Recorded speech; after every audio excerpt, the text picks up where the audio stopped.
ว่าโทรมากินเหล้าแล้วจังโอ้เอิ้นให้ว่าเป็นเพื่อนแก่เหงาบ่มีดีกรีคือสิบ่คิดโอ้เอาหักนอนก็เมื่อตอนเมาเอิ้นมาดังเบาเอาอกเอาใจบัดยามบ่เมาโทรหาก็บ่รับสายฝากข้อความก็เงียบหายจากว่าอายไปตายจะได้อยากขอ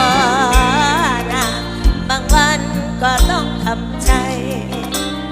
รออายเปลี่ยนนิสัยขันมายามใดจะคิดฮอดเฮาเทศเสียงสระบุรีก็